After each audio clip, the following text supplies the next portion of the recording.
اللہ جل شانہ کا کرم ہے کہ وہ وقتاً فوقتاً اپنے بندوں کو خود سے جوڑنے کے مواقع فراہم کرتے رہتے ہیں۔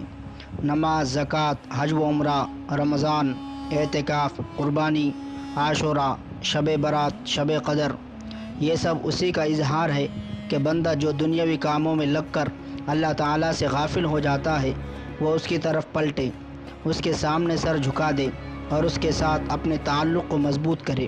قرآن کریم نے جن 4 مہینوں کو اشہر حرم قرار دیا ہے ان میں سے ایک ذو الحجہ ہے، جس کی عظمت و تقدس دیگر محترم مہینوں کے مقابلے میں بہت زیادہ ہے۔ عشرہ ذی الحج کے 10 دن مبارک اعمال، نیک عمل۔ ان 10 دنوں میں کوئی بھی نیک عمل کیا جائے اس کا اجر و ثواب بڑھ جاتا ہے۔ نماز، روزہ، تسبیح، استغفار، صدقہ و خیرات، غرض کوئی بھی عمل ان دنوں انجام دیا جائے گا اس کے اجر میں اضافہ ہوگا۔ ذکر اللہ کی کثرت، نفلی روزے۔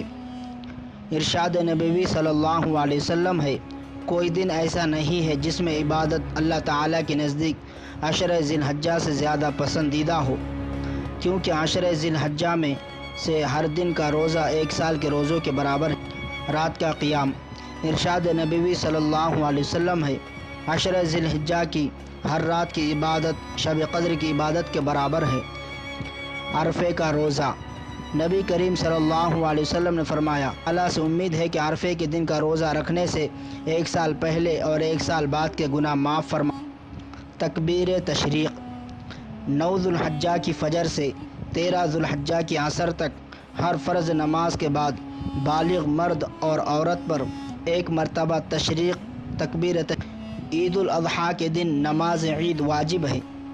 قربانی ان دنوں کا خاص اور محبوب ترین عمل ہے۔